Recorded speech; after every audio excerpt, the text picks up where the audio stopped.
Good evening welcome viewers. আশা করি তোমরা সবাই খুব ভালো আছো। তোমাদের ইংরেজি শেখাটা ভালোভাবে চলছে। আজকে এই ভিডিওতে ছোট্ট ভিডিও এবং মোটামুটি বেশ সোজা কনস্ট্রাকশনগুলো সোজা তোমাদের কয়েকটা বাক্যের কনস্ট্রাকশন সম্পর্কে বলবো। খেয়াল করো কনস্ট্রাকশনগুলো কীরকমভাবে হয়, খুব ইজি, তেমন শক্ত কিছু নয়, একটু খেয়াল করলেই পেরে যাবে। তার আগে একটা কথা বলে নেই যে আমরা ইনডেফিনাইট টেন্সের বেলায় কী করি। কোনো কিছু সাধারণভাবে কোনো কাজ বোঝাতে গেলে যেমন ইনডেফিনাইট টেন্স করি, সেরকম অভ্যাস বোঝাতে গেলেও আমরা ইনডেফিনাইট টেন্স ব্যবহার করে থাকি। অবস্থা বোঝাতে গেলে ইনডেফিনাইট টেন্স ব্যবহার করে থাকি। এইবার দেখো, এই যে অভ্যাস বোঝাতে অভ্যাস, যেমন সে সকালে হাঁটে, he walks in the morning, indefinite টেন্সে এরকমভাবে ব্যবহার করা হয় প্রেজেন্ট ইনডেফিনিট টেন্সে। আবার সে হাঁটতো, সকালে হাঁটতো, হি ওয়াক, দেখো হি ওয়াক বলতে আমরা হেঁটে ছিল বোঝাই, আবার অভ্যাস বোঝাতে গেলেও কিন্তু ওয়াক বোঝানো যায়। সেরকম আমি যাব, যেমন আই শ্যাল গো, আমি যেতাম, আই উড গো, এগুলো ইনডেফিনিট টেন্সে ব্যবহার করা হয়ে থাকে। এখানে দেখো আরেকটা উচিত অর্থে আমরা শুড ব্যবহার করি, আবার কাউকে বিনীতভাবে কিছু বলতে গেলেও সেখানে শুড বা উড ব্যবহার করে থেকে থাকি। এখানে 8টা সেন্টেন্স আছে, খুব ইজি সেন্টেন্সেস, বুঝতে একটু অসুবিধা হবে না, একটু খেয়াল করে দেখো, তাইলেই বুঝতে পারবো। দেখো, ওদের বিয়েতে আসা উচিত ছিল। আমার বাড়িতে একটা বিয়ের অনুষ্ঠান হয়েছে, তারা আসেনি, বিয়ের পর আলোচনা হচ্ছে, আমরা ওদের কিন্তু বিয়েতে আসা উচিত ছিল। দেখো সাবজেক্টকে ওদের, আর বলছে কি উচিত ছিল। এই যে উচিত ছিল বলতে আমরা দুটো ইংরেজি বলতে পারি। একটা বলি অট টু হ্যাভ, ভার্বের third form, ought to have, যে ভার্বটা ব্যবহার করবো তার থার্ড ফর্মটা ব্যবহার করবো, অথবা শুড হ্যাভ, তারপর ভার্বের থার্ড ফর্ম। তো ওদের বিয়েতে আসা উচিত ছিল, তাহলে আমরা কী বলবো? They, O U G S T, ought to have come. কিসে? বিয়েতে, in the marriage ceremony. In the, এখানে আবার বলতে লোগোতে কেটে যাবে, নিচে লিখি, in the marriage, marriage ceremony. এই হবে ইংরেজিটা, যে ought to have come in the marriage ceremony. এই কামের জায়গা আমরা কি বলতে পারি? যে অট টু হ্যাভ কাম, যেমন আসা, আবার যোগ দেওয়া, উপস্থিত থাকা, অ্যাটেন্ড কথাটা ব্যবহার করি আমরা, তাহলে অ্যাটেন্ডেড থার্ড ফর্ম ব্যবহৃত হবে। তাহলে যে অট টু হ্যাভ অ্যাটেন্ডেড, কালিটা শুকিয়ে গেছে।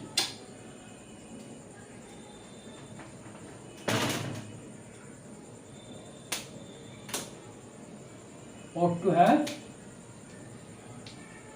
to have attended, এইখানে লিখছি, এখানে লোগো তো কেটে যেতে পারে, সুতরাং আমি এই দিকে লিখছি attended। তাহলে they ought to have attended in the attended, তখন in the marriage ceremony হবে না, তখন হবে they ought to have attended in the, চলে যাবে the marriage ceremony। তাহলে যদি কাম বলি তাহলে they ought to have come in the marriage ceremony, আর যদি attend বলি they ought to have attended the marriage ceremony, এই বলতে হবে। আবার দেখো ought to এর জায়গায় আমরা should কথাটা ব্যবহার করতে পারি, একই রকম হবে she, they, should, তখন আবার টু হবে না, should ব্যবহার করি তাহলে টুটা ব্যবহৃত হবে না, they should have come in the marriage ceremony, অথবা they should have attended the marriage ceremony। বোঝা গেছে? তারপরে দেখো, আমার ঠাকুরদা রোজ নদীতে স্নান করতে, অভ্যাস ছিল নদীতে স্নান করতে, তাহলে সাবজেক্টকে আমার ঠাকুরদাদা, কি ভাগ কোনটা? স্নান করা। তাহলে আমার ঠাকুরদা রোজ নদীতে স্নান করতেন, মাই গ্র্যান্ডফাদার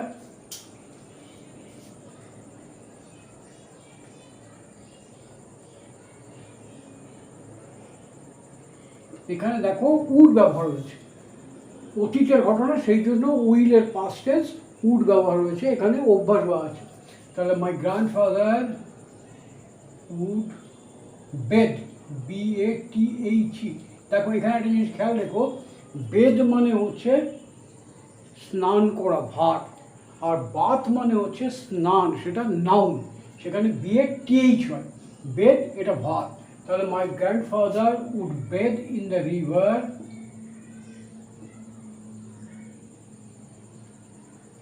রিভার, রোজ, এভরি, EVERY, এভরি ডে। এইবার দেখো আমি যদি বলি যে আমার ঠাকুরদা রোজ সকালে নদীতে স্নান করতেন, তাহলে কি করতো, তখন এই ডের জায়গায় আমরা বলতাম my grandfather would bathe in the river every morning, বলতাম এভরি মর্নিং। এইবার দেখো গ্র্যান্ডফাদার উড বেড, উড বেদের জায়গায় আমরা কি করতে পারি, অভ্যাস বোঝাতে গেলে পরে আরেকটা নিজে ব্যবহার করতে পারি, অতীতের অভ্যাস বোঝাতে গেলে ইউজড টু। তাহলে মাই গ্র্যান্ডফাদার, সেখানে বলবো আমরা বলবো মাই গ্র্যান্ডফাদার ইউজড টু, তখন কিন্তু এইটা ভার্বটা ব্যবহার হবে না। ইউজ টু বেদও বলতে পারো, ইউজ টু টেক বাথ এটাও বলা যেতে পারে, my grandfather use to bed in the river every morning, আমরা এইভাবেও করতে পারবো। ডাক্তাররা বলেন দিনে ঘুমানো উচিত নয়, সাবজেক্ট কোনটা, ডাক্তাররা, ভার্ব কোনটা, বলেন। কি বলেন, দিনে ঘুমানো উচিত নয়, তাহলে দ্য ডক্টরস সে কি দ্যাট, দেখো দিনে ঘুমানো উচিত নয়, আমরা বাংলার সময় কি বলবো, কারোর দিনে ঘুমানো উচিত নয়, সেখানে আমরা যেটা ব্যবহার করবো ওয়ান, মানে যে কোনো একজন, one should not, SHOULD, should not sleep in the day time.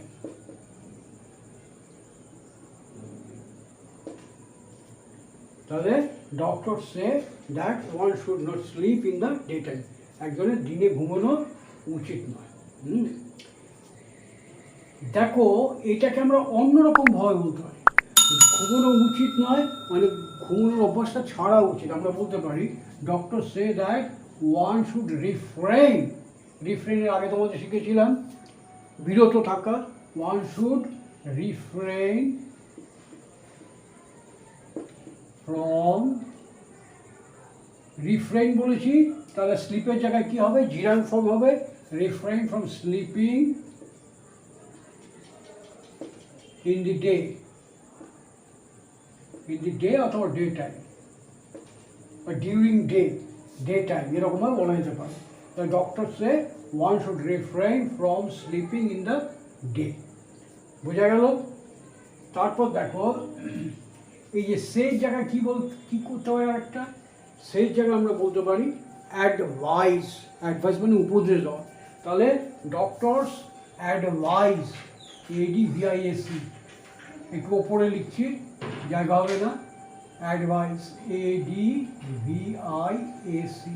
দেখো যদি ADVICE লিখি তাহলে সেটা হয়ে যায় উপদেশ, সেটা উপদেশ হয়ে যায়, এখানে উপদেশ ভার্ব, সেই জন্য হলো the doctor's advice that one should not sleep in the day time, অথবা one should refrain from sleeping in the day. এটাকে আরেক রকমভাবে আমরা বলতে পারি, না কি বলতে পারি, এই যে অ্যাডভাইস এটা ভার্ব আছে, ভার্বটাকে যদি নাউন হিসেবে ব্যবহার করতে চাই তাহলে হবে ইট ইজ ডক্টরস অ্যাডভাইস, দেখো ওপরে লিখছি, এর ওপরে লিখছি, it is doctors advice, ADVICE,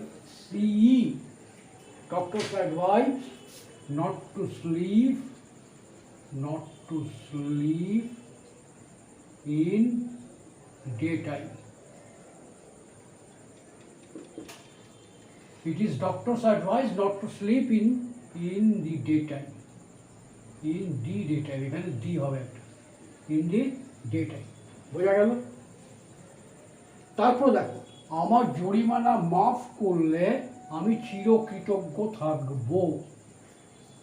আমি থাকবো আই শ্যাল বি, কি থাকবো? চিরকৃতজ্ঞ, গ্রেটফুল। চিরকৃতজ্ঞ, এভার গ্রেটফুল। তাহলে আমার জরিমানা মাফ করলে, এখানেও দেখো শুড কথাটা আমরা ব্যবহার করতে পারি। এখন জরিমানা মাফ করলে কি, কাউকে, তোমাকে বলছি, কাউকে যদি মানে জরিমানা মাফ করলে মানে নিশ্চয়ই তোমাকে বলছি আমি।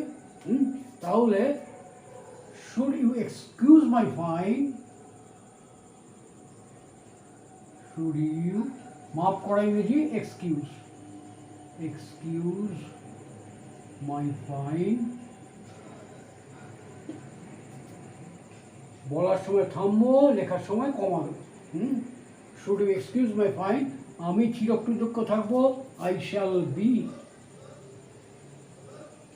থাকবো চিরকৃতজ্ঞ, এভার গ্রেটফুল। এই গ্রেটফুল এবার, এখানে একটা জিনিস খেয়াল করে দেখো, ফুল বানান জানি আমরা FULL, কিন্তু ফুল যদি কারোর সঙ্গে যুক্ত হয়ে যায় তখন দুটো এল হয় না, একটা এল হয়, ঠিক আছে? তাহলে শুড ইউ এক্সকিউজ, এক্সকিউজ, ঠিকই তো লিখেছি মনে হচ্ছে, সন্দেহ হচ্ছে কেন? Excuse my fine, I shall be ever grateful. এখানে এটা বলতে পারো, নাও বলতে পারো, I shall be ever grateful. হ্যাঁ, বোঝা গেল? আমাদের উচিত যানবাহন চলাচল নিয়ম রক্ষা করা। যানবাহন চলাচল নিয়মটা কি? Traffic rule, traffic rule. তাহলে আমাদের উচিত মেনে চলা, দুরকমভাবে বলতে পারি, মেনে চলা, ওবে, আরেকটা হয় অ্যাবাইড বাই। তাহলে আমাদের উচিত, উই শুড ওবে, ওবে কি? দি ট্রাফিক রুল,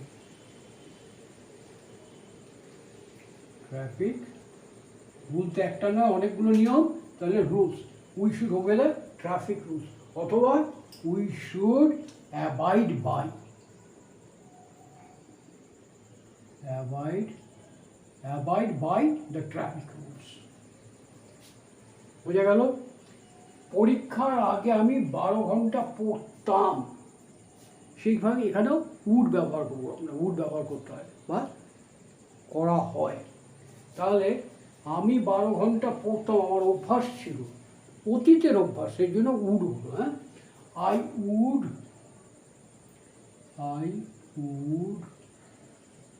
স্টাডি, পড়তাম, অধ্যয়ন করতাম, I would study for 12 hours,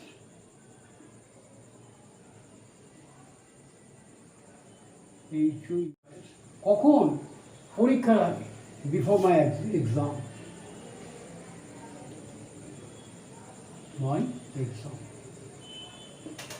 তাহলে I would study for 12 hours। এবার যদি বলি এক নাগাড়ে, এই কথাটা যদি বলি, I would study for 12 hours at a stretch, at a stretch। যদি বলি এক নাগাড়ে, তাহলে বলবো at a stretch, তাহলে I would study for 12 hours at a stretch before my exam.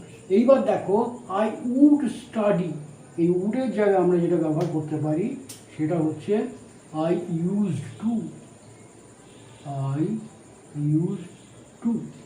Used to study for 12 hours, হ্যাঁ, বিফোর মাই এক্সাম। তুমি আমার সঙ্গে বাজারে যাবে, কাউকে বিনীতভাবে কিছু বললে আমরা উড কথাটা ব্যবহার করি, বা শুড কথাটা ব্যবহার করি। হ্যাঁ, তাহলে তুমি আমার সঙ্গে বাজারে যাবে, এটা বিনীতভাবে বলার জন্য উড ব্যবহার হয়েছে। উড ইউ, সঙ্গে যাওয়া, উড ইউ অ্যাকম্পানি,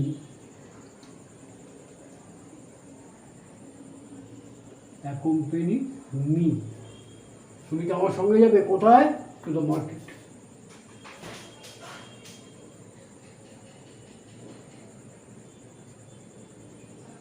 ঠিক আছে? তাহলে would you accompany me to the market. এখানে একটা জিনিস মনে করে রেখো, দি যদি বলি আর দি যদি না বলি তাহলে দুটো আলাদা অর্থ হবে। আমি যদি বলি would you accompany me to the market, তার মানে মার্কেটে আমি বাজার করার জন্য যাচ্ছি, সেই বাজারের করার জন্য তুমি আমার সঙ্গে থাকবে কিনা। আর যদি দিটাকে না বলি তার মানে বোঝাচ্ছে আমি বাজারে যাচ্ছি বটে, বাজারের দিকে যাচ্ছি বটে, কিন্তু উদ্দেশ্য বাজার করা নয়, অন্য কিছু। এটা মনে রাখতে হবে। আপনাকে কি আরও কিছু টাকা দেবো, এখানেও দেখো বিনীতভাবে বলার জন্য শুড কথাটা ব্যবহার করা হয়। তাহলে দেব, শুড আই গিভ, কাকে? আপনাকে। শুড আই গিভ ইউ, আপনাকে কি আরও কিছু টাকা দেবো, কি বলবো? Should I give you. এইবার দেখো আরও কিছু টাকাটা দুরকম অর্থে আমরা ব্যবহার করে থাকতে পারি। একটা হচ্ছে, ধরো আমি কাউকে দিয়ে একটা কাজ করেছি, কাজ করিয়েছি, কাজ করাবার জন্য তাকে কিছু টাকা দিলাম, টাকা দিয়ে আর কিছু দেবো, মানে আমার মনে হলো তাকে আমি 50 টাকা কি 100 টাকা কি 200 টাকা দিয়েছি কাজ করার জন্য, সে হয়তো আরও কিছু প্রত্যাশা করছে, জিজ্ঞেস করলো আর কিছু দেবো, এ একটা হতে পারে, আপনাকে কি আরও কিছু টাকা দেবো।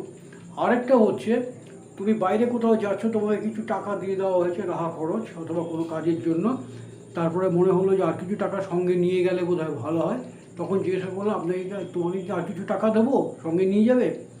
তাহলে দু অর্থে দুরকম হবে। এইবার দেখো যদি আরও কিছু অতিরিক্ত টাকা দেওয়ার কথা মনে হয়, কোনো কাজ করিয়ে নিয়ে তাকে আর কিছু টাকা দিয়েছি আমি, আর কিছু টাকা তাকে দিতে হবে কিনা, সেরকম ক্ষেত্রে আমি কি বলবো, should I give you some extra.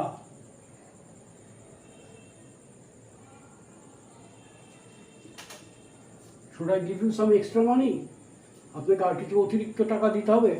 ধরো একজন যদি আমি একটা জিনিস কিনে এনেছি, সে কিনে এনে দিয়েছে, 500 টাকা দাম হয়েছে, 500 টাকা বলে যে দাদা বা জেঠু বা কাকা বা দাদা যাই বলো, যে এটা 500 টাকা দাম হয়েছে, ও নিয়ে এসছে ভালো হয়েছে, 500 টাকা দাম, এই নাও 500 টাকা, আর তোমাকে কি আর কিছু এক্সট্রা দেবো, মানে তুমি গেছো কষ্ট করে নিয়ে এসছো, তোমাকে এক্সট্রা কিছু দিতে হবে কিনা, এরকম। তাহলে should I give you some extra money. অথবা যদি বলি অন্যভাবে, যদি বলি তুমি কি সঙ্গে আরও কিছু টাকা নিয়ে যাবে, আর কিছু টাকা দেবো, সেরকম ক্ষেত্রে বলবো should I give you some extra, না বলে বলবো সাম মোর মানি।